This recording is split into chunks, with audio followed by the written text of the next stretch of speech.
हमारा नेता कैसा हो, आगे बढ़ो, आगे बढ़ो, हम तुम्हारे साथ हैं।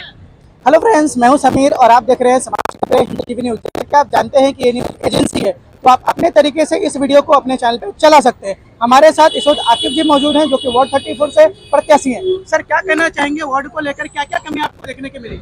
सर देखिए, first of all I am very thankful कि आप हमारा इंटरव्यू ले रहे हैं। और सेकंड थिंग, मैं वार्ड नंबर 34 की जो जनता है, जो वोटर्स हैं, पर्टिकुलर जो यहाँ के युवा हैं और जो महिलाएं हैं, उनको एक क्लियर कट मैसेज ये देना चाहता हूँ कि इस बार जब आप वोट करने जाएं तो आप जो है वो अपने बच्चे के बेटर फ्यूचर और अपने बच्चे का और आने वाली जो जनरेशन है उसके बेटर फ्यूचर के लिए सोचें।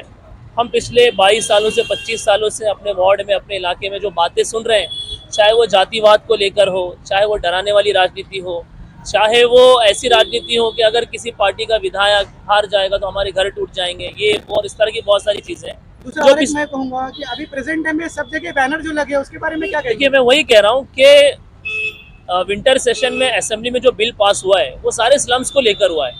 और देश में जहाँ कहीं भी रिडेवलपमेंट का काम हो रहा है तो हमें उस रिडेवलपमेंट के फेवर में ही मैं उसके बात करूँगा। और मैं ये कहूँगा कि जो घेटो है, इस घेटो का रिडेवलपमेंट होना चाहिए, सिस्टमेटिक तरीके से होना चाहिए।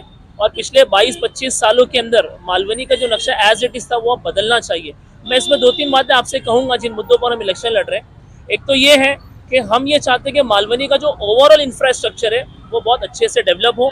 छोटे बच्चों के खेलने के लिए हमारे पास गार्डन्स नहीं, अच्छे गार्डन्स हमारे पास आ जाएं।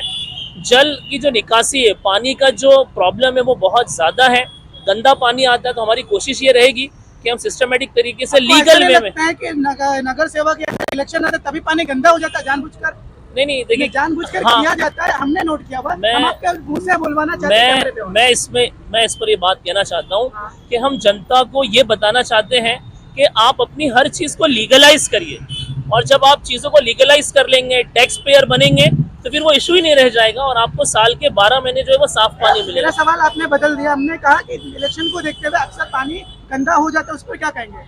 इस पे तो मैं कहूँगा कि हमने जब डिपार्टमेंट से कंसल्ट किया तो उन्होंने ये कहा कि भाई कुछ टेक्निकल प्रॉब्लम है, कहीं पे काम चल रहा है। सर, इलेक्शन को देखते हुए क्यों टेक्निकल प्रॉब्लम आती है? अब इस मामले में ये है कि मैं वापस से ऑफिसर से बात करके आपको बताऊंगा कि एग्जैक्ट रीजन क्या है इसके पीछे। अच्छा, दूसरा हमारा सवाल एक रहेगा, एजुकेशन के ऊपर बात कर रहे हैं तो जो नगर सेवक लाखों रुपए, करोड़ रुपए देकर टिकट लेता है, वो क्या डेवलपमेंट करेगा या अपना पुराना कर्जा निकालेगा? हमारी जो पॉलिसी सेवक इलेक्शन जो है, सेवा है या बिजनेस?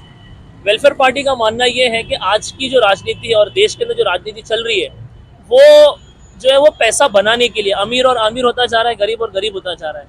वेलफेयर पार्टी की जो पॉलिसी एकदम क्लियर है कि समाज के अंदर वो शख्स, समाज का वो व्यक्ति जो समाज सुधारक हो सकता है, समाज के डेवलपमेंट के लिए काम कर सकता है, हम उसको टिकट देंगे।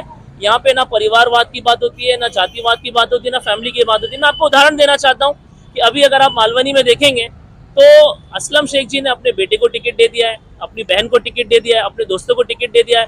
मैं कांग्रेस के कार्यकर्ताओं से पूछना चाहूँगा कि भाई 22-25 सालों से आप क्या कर रहे हैं? क्या अभी एक कैंडिडेट नहीं है कांग्रेस के पास? तो आपसे मैं रिक्वेस्ट करूँगा कि वेलफेयर पार्टी की विचारधारा जो है, मूल्यों पर आधारित राजनीति, वो कार्यकर्ता जो समाज के लिए तन मन धन से काम करता है, लोगों को सुविधाएं पहुंचाता है, ऐसे लोगों को हम टिकट देंगे। और इसकी साधारण मिसाल मैं खुद हूँ, क्योंकि पार्टी ने मुझे देखा है, मेरे काम को देखा है, मेरी पर्सनालिटी को देखा है और पूरा भरोसा किया है, तब जाकर मुझे उन्होंने एबी फॉर्म दिया है। सर, मेरा क्वेश्चन अभी भी चेंज नहीं हुआ, आपने बदल दिया। नगर सेवक का इलेक्शन सेवा कहलाता है या बिजनेस? वही मैं कह रहा हूँ कि इस वक्त देखिए क्या होता है, हमारे देश के अंदर 2 सिस्टम है। एक तो ये कि गरीब जो जनता होती है वो वोट देती है और जो अमीर जनता होती है वो गवर्नमेंट को पैसे देती है। तो गरीब जनता से वोट लेने के लिए जो पूरी पॉलिसी बनाई जाती है, उस पॉलिसी पर मैंने आपके सामने बात किया। फिर घुमा दिया यस, लेकिन यस मैं वही कह रहा हूँ। दूसरी बात मैं कह रहा हूँ कि जो नगर सेवक अपने परिवार को, दोस्तों को, फैमिली को जो टिकट दे रहा है, वहाँ पर सेवा कम है और वहाँ पे पैसा कमाना ज्यादा है। यस, ये हर किसी को पता है, पूरी जनता को बात पता है। जो करोड़ों का खर्चा करके टिकट लेता है वो घोटाले करेगा या सेवा? देखिए, मैं घोटाला तो नहीं कहूंगा क्योंकि मैं उसके बारे में नहीं जानती, मैं इतना जरूर कहूंगा कि वहाँ पर सेवा कम है और अर्निंग ज्यादा है।